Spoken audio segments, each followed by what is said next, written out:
Legs Media, and Ford. Help us understand what the approach is here and you know, what our philosophy is behind our new design aesthetics. Well, if I just back up a little bit, the Fusion is a breakthrough vehicle for us because it is, and without sounding like a cliche, a fusion of both technology, art, design, and communication. And we sort of backed up, and when we were looking for a different way to talk about this car without overtly talking about it, we said, what would be a great way to draw a parallel between the creativity that goes on in our design studios and the creativity that's out there in the larger art world. That's where Jeremy and Georgie came in and Milk Studios. And they were so great in helping us first identify a multitude of artists that we looked at, and then also edit down and curate the artists that we actually ended up with. And when we talk about a fusion of art and design on the actual car, and you guys will talk about this in a few minutes, it actually is a parallel process and uncannily similar to the process that artists from various disciplines go through when they're thinking about art. That's it in a nutshell. Great. And Georgie and Jeremy, let's talk a little bit about the pieces of art that make up the Fusion Collective, as we're calling it. Now, this is physical as well as digital. Can you explore us a little bit about that? So basically, we Georgie and myself, curated a show that took place one night in New York and 2 weeks later in Los Angeles. It was called the Wall-to-Wall Fusion Collective. And what we did is we brought together 5 of the most up-and-coming, cutting-edge artists out there. And the theme was fusion. People who mix medias, put them together, and made really interesting and entertaining pieces. So when we put the word out there, we came back with some really incredible work. And people that had maybe a music background and mixed it with film. We had choreography that was mixed with projections. All these different media were mixed together. So the show itself had 5 artists. When you walked in, there were 3 huge screens that you would walk in front of. You put headphones on and you were kind of immersed into this sort of crazy, surreal world that was about the birth of Eve, and what it was were all of these kind of industrial, psychedelic animations that went on. And then this slow motion shot, really beautiful shot of a woman submerged in water. And the way that they combined kind of was about sort of the industrial birth of a woman. That was Nathaniel Brown's piece, and then you walk around to the left, and there was Matthew Williams' piece. Matthew Williams is a guy who shoots things with a 3D camera, and then he would have them printed 3D sculptures, and then he took that sculpture of a rose and a woman's bust and combined them together into a 3D GIF that was projected onto fog. I wish we had a representation of that because it's really, really beautiful. So it was basically this animation that was going on fog.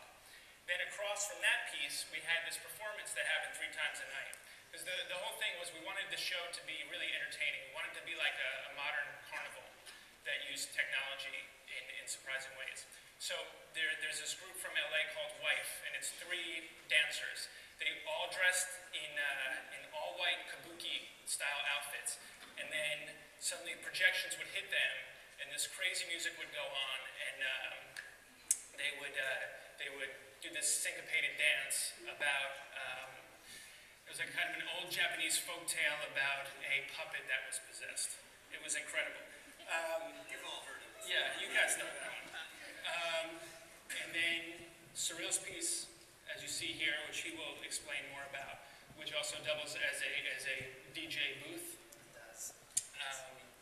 He'll be much better at explaining that one. And then the last piece, which was done once every night, which was by Brian DeGraw, who's a pretty famous artist and musician in New York City. His was really interesting. It was a screen, and behind the screen that was being filmed, but the audience didn't know that. That video was being projected onto that screen, but you couldn't see it until it was white. So to make it white, Brian would paint the screen, and through every little movement, you'd be able to see more of the video coming through until the end, where it was revealed that it was this kind of giant portrait live music performance that was going on. So all of these pieces really stood for this idea of combining different media to do something really interesting, entertaining, artistic, dynamic. And it was both these shows were huge hits. There were lines around the corner, people dying to get in. It really went well. So, sorry. Well, it sounds like the concept of fusion, of taking disparate ideas and mashing them together, can affect us all in different ways. We certainly heard just in terms of media, fusion cuisine is certainly of note. But Cyril, maybe you could help us understand. By the way, I love the whole man in the gray flannel suit meets psychedelic hat and shoes. There's a fusion right there. So maybe you could help us understand how the concept of fusion is inspirational to you as an artist. Yeah, sure. I mean, first, when both of you approached me to work on this idea, I was obviously very motivated because it's something that really links to my bodies of work, which quickly spans between arts and design, or arts and other creative fields. So it would obviously become some kind of adventure that would be, I mean, I wouldn't say not too difficult, but something that I kind of know about. I love to play with all those rules and push the boundaries of different fields. So showing design works in an art context or many different similar situations are always interesting for me. I'm really interested by industrial design as a personal. I'm trained as an artist, so I'm not trained as a functional product designer. Neither as an interior designer, but I've actually accomplished about 10 store designs or exhibition designs over the past few years, just because I like the idea of it. So I guess that explains a bit why I took such a literal approach to designing a car or a vehicle. I just wanted to go as close as possible and probably as far as possible at the same time of this idea of collaborating with all of you guys and Ford helping us promote this entire thing. So very quickly in terms of, the piece is down for a couple of minutes so you're not too distracted by it, but there's two main aesthetical reference that you can see. The first one is called, it's a Japanese, it's called Dekotora, D-E-K-O-T-O-R-A, which is short for decoration trucks. And so basically the truckers, this culture in Japan are almost like nomadic tribes, and they're on the road of Japan all the time. Their family live within the truck. It's assembled like tatami, and they leave it and carry the goods. And they are decorated with blaring neon lights, mirror. It's tuning the way we know it, but brought to a Japanese 21st century type of extent. So I lived in Japan for 6 years. That's where I started my career, my body of work. So I've always been very influenced by many highly sophisticated details of what's going on there. So that's one of the first aspects, which you can see in all those crazy neon lights which are shut down now. The pattern you can see on the car, so it's a beat card that I bought on eBay, and for the little story, I've always wanted to, I've been fascinated by all the taco trucks in New York City. I live in New York City for 5 years. I always thought they were very cool, and I was like, okay, this is something that I want to appropriate. I do a lot of appropriation within my work. And so instead of deconstructing a taco card, I found, so I got the beat card on eBay, and then I found this guy in Jersey City with this trashy garage place, and he builds taco trucks. And instead of buying one from him, I asked him if he could host my that thing, and if I could work within his studio for 10 days, appropriate it as my own artist studio. So I was going every day to Jersey City and follow my designs, my drawings, to just design a very specific taco truck. That's why you have this beautiful it's called diamond metal type of pattern, which is very iconic of the taco trucks you see. see all those symbols of Americana, which as a French person, I'm always kind of obsessed about this, very gimmicky idea. There's like plenty of, I'm very curious about attributes of like the consumeristic world. So you'll see air fresheners here and there. I took the liberty to add a couple of fog logos. I hope you don't mind about that. I kind of wanted to like brand details as such.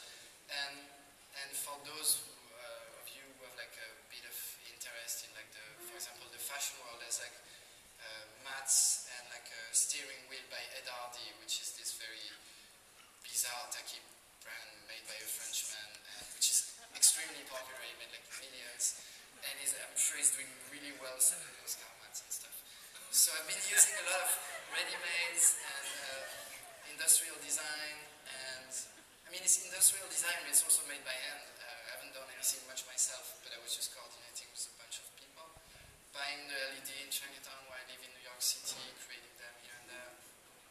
And so that's for the fusion of, oh no, what I forgot to mention, the pattern that you see here is called dazzle art, razzle dazzle or dazzle art. It's an industrial technique of camouflage used during World War I for the battleships.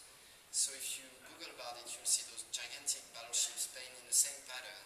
And for a reason that I don't know about, it's supposed to just become camouflage and be hidden to other battleships. In another contemporary example, Jeff Koons, the very famous, one of the top 3 leading artists in the world, made a yacht for a Greek billionaire, which is in a similar type of pattern as well. So I'm also piggybacking on this contemporary art reference. So clearly you were inspired from many different sources, many different directions. One last Go ahead. thing. No, go ahead. Almost done with my little monologue. This idea of fusion is also becomes kind of emblematic in the way it mixes genres. So it's industrial, it's a sculpture that becomes made out of an industrial design product. So it has functionality, which a sculpture would not have, obviously. So it is a DJ mobile station. It's been used in Miami. It's the 6th time we show it. Just as a platform for performers to interact, so as a stage or as a portal. It's a flower pot as well. There's a beach umbrella. And finally, its last conceptual function is that it creates an environment and dynamics. So once we remove the stage, the area created around it is an area where people dance. So it's a stage, and it extends an area of cultural dynamics. I'm done. More importantly, can I get a taco? No tacos? The next one probably, but it was a bit too difficult to mix. Like I have a stick of like water and not much electricity. It was a bit too. Well, people can come up and take a look at this up close after the panel is over. We'd invite you to get up close and personal and really check out the design elements of the vehicle here that Cyril just talked about, because it is quite inspirational to see the details and all of the different elements and how they actually work together. Now, speaking of working together, Georgie, it's got to be a challenge to bring various artists together that have lots of different visions, and when everyone's getting inspired in different ways by design, or how they channel their inspiration, how do you find it is to work with lots of artists and to kind of mold something together to reach a vision that you're trying to achieve? I think with Jeremy and I in curating the show, the most interesting thing was to really, when we got all the pitches and when we sent out the open call to artists in our community, we really stressed combining mediums in a new way. And as we talked to the top artists that we selected, like with Cyril, we're really trying to sort of push people beyond their usual medium and really try to use the available technology to really imagine a concept in a different way, in a more multimedia way, and in a way that really was truly entertaining and could be seen as more of a performance than, say, a painting on a wall or a 2D sculpture that didn't move. Something that was alive and there with you. And I think that was our experience. Was just, I think a lot of the artists that we selected actually came to us with ideas that were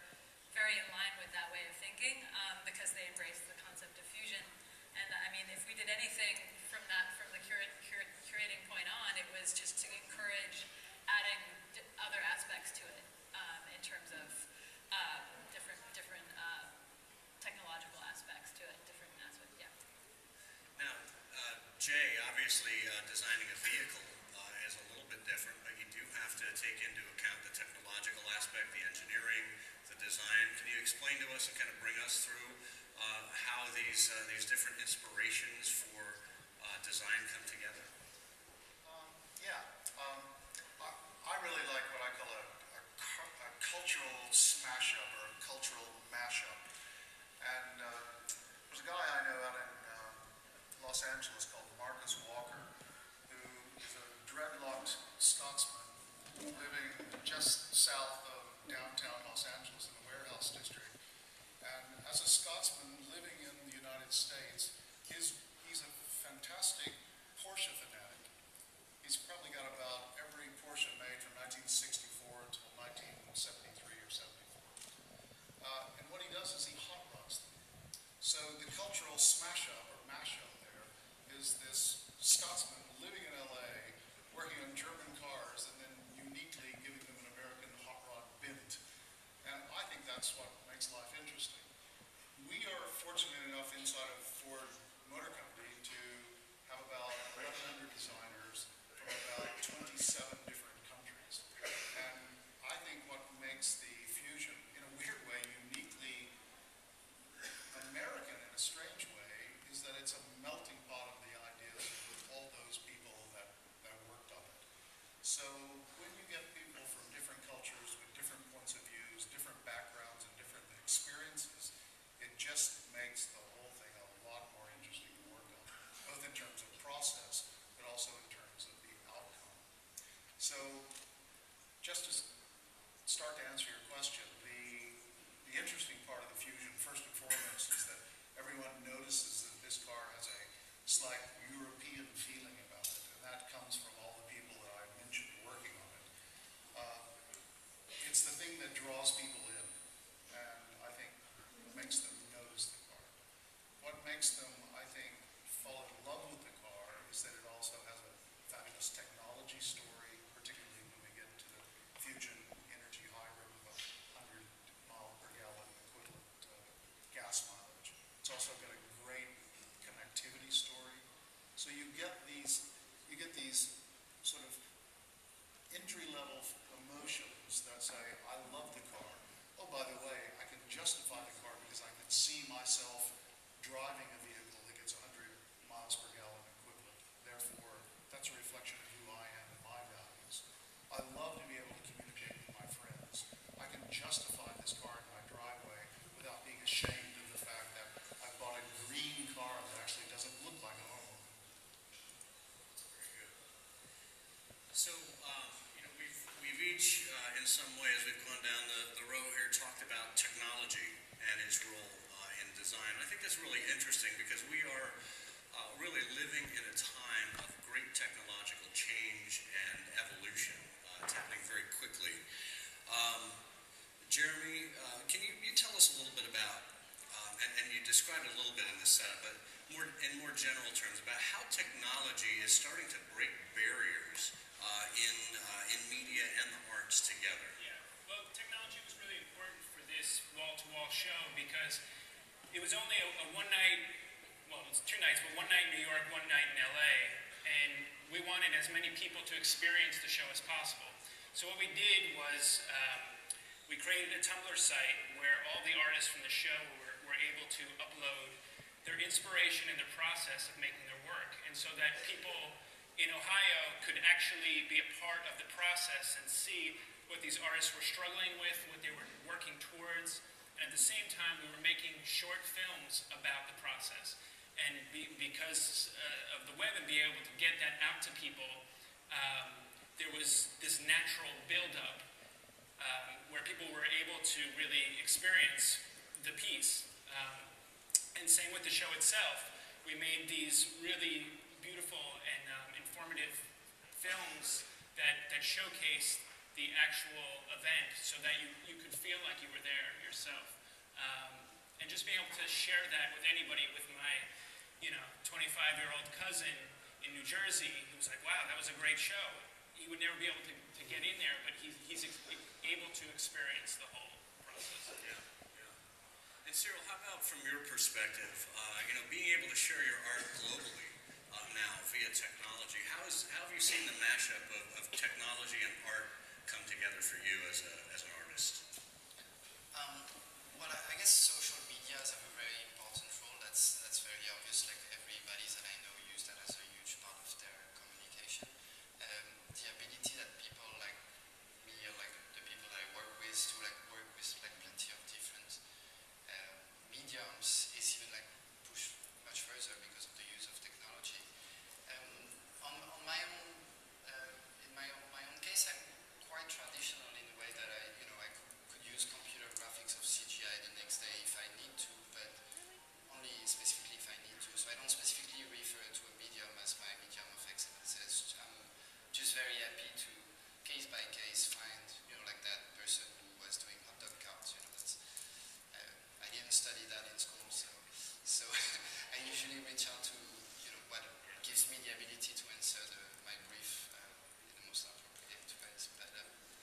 in the vehicle, or is it liberating? Couple of ways to approach technology. One is from the standpoint of what's going to go into the vehicle. I find that liberating because the more technology at my disposal, the wilder I can be with the designs. But what's even more exciting for me, and what allows us to design cars that we wouldn't have been able to do maybe 15 years ago, even 10 years ago, is social media. Because social media has just opened up the entire world to knowing within seconds what's the best design in the world. So I can now design a car for someone in Munich, and the person in Mumbai that happens to be online is looking at the same car as some guy in Minnesota. And everybody wants exactly the same thing. They just want the best design. So we don't find ourselves as a big company like Ford trying to design for specific markets anymore. We find ourselves trying to lay out the best design and do that globally. And that, more than the technology that goes into the car, is the actual transformational moment, I think, for design in the last decade. And, for a long time, we've heard the phrase, think globally, act locally, and that obviously applies to design as well. But do you find that worldwide people have different taste in design, or is there more of a harmonization happening now? 10 years ago, I would have said they were very different. Right now, it's almost the same globally. So all of this stuff about market research and demographics and psychographics that we used to get can just about be tossed out the window because we can't keep up.